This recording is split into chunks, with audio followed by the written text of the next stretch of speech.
Hello, today I'm going to be observing course corrections that are going to be completed in class. I will be evaluating a predetermined scenario and reacting to it as if it were taking place within the course I am developing now. Before beginning this scenario, I will describe what the course exactly involves. Guided Workplace Learning is a high school junior level course that is preparing students for an internship during the summer of their junior and senior year. It refers to the Florida standards for technical subjects. The specific module for the course is going to cover the importance of leadership and teamwork skills in the workplace. The activities of this module will incorporate various real-world experiences via videos and discussion-based activities to allow the students to reflect their view on leadership and teamwork skills in the workplace. The course will ultimately take 6 weeks. However, this particular module will last 1 week. At the end of this course, students will apply their skills to an internship for the duration of the summer. They will then be assessed on how well they apply their new skills at the internship. This will be the summative piece to the course. When designing a course, learning objectives are the most important component because it is critical that students fully comprehend the meaning of the course. The 5 main objectives for this module of the course are: students will engage leadership skills to achieve organization goals and objectives. Students will determine and retain efficient working relations with others with the intention of completing objectives and tasks. Students will lead and contribute in meetings to complete work responsibilities. Students will define the environment and types of business organizations. And finally, students will describe the influence of major organizational systems on execution and quality. Each learning objective for the course is continually built off the next one. Students will tackle each learning objective throughout the activities of the module. The module won't be brand new to these students. However, it is important that the students understand the concept of leadership and teamwork skills before they enter the workplace. It is also important that students make past connections to the new material they are learning in this course to be better prepared for the world of business. Here is the course module outline. As you can see, the activities are highly interactive to ensure that students are applying their leadership and teamwork skills. The diverseness of the activities allows the student to gain from the different levels of involvement. Students are also encouraged to be involved with their peers throughout this module to gain from different experiences and practice their teamwork skills. Before completing any of these activities, it is important that the students fully grasp and understand the content of the course in order to understand leadership and teamwork.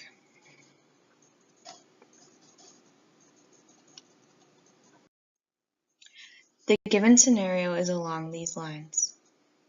You go over qualitative and quantitative data at the middle of the course module. After reviewing the data, you observe 2 students that fall behind on average in regard to participation and results. Given that we are at the middle of the course module, it is essential to apply in-course corrections in order to understand these students' needs. There are many different ways that I can tackle this scenario, and it is important to understand the why of these students' trends. The following slides contain a more detailed look at the steps that I would take to help these students. These students should have already been identified before the middle of the course module.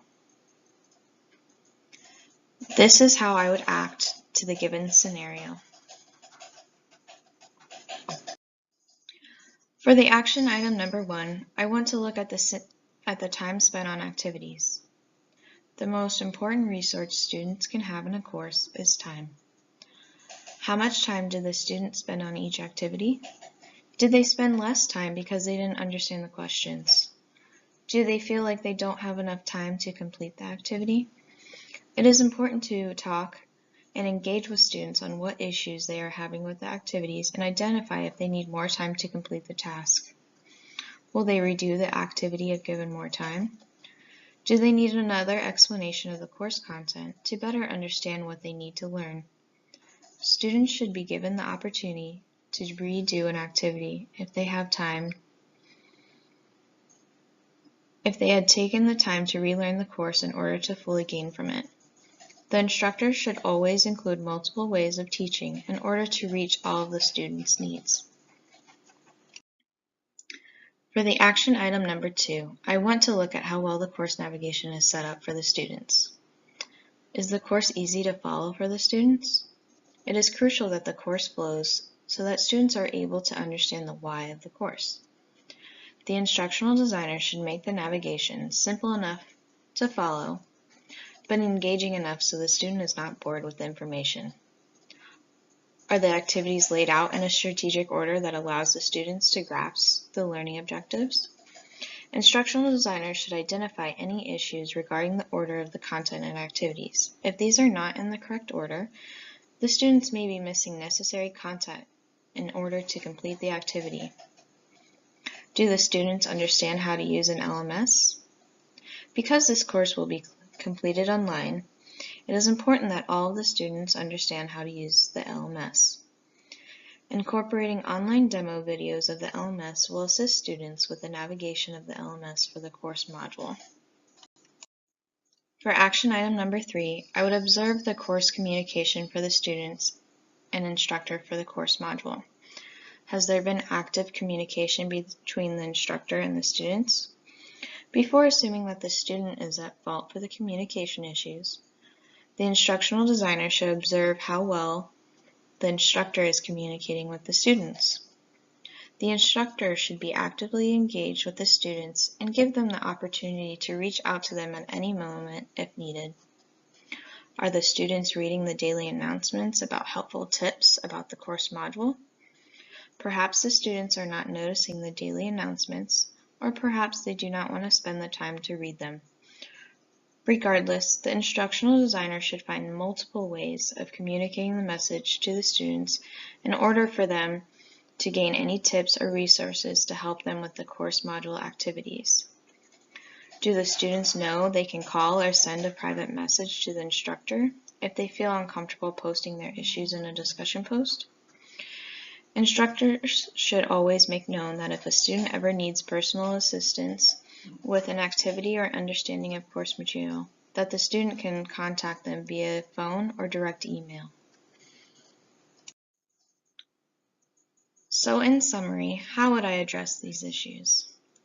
First, I would make sure the students have the appropriate time needed to complete all of the assigned activities, and even allocate more time or allow an extra submission if needed.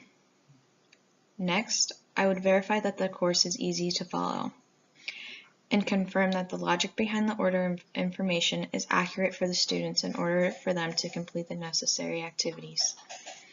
And finally, I would ensure that students are aware that they can contact the instructor via phone or email if needed, and make sure that the instructor is sending out important course activity information via 2 forms of communication to ensure that the student sees it.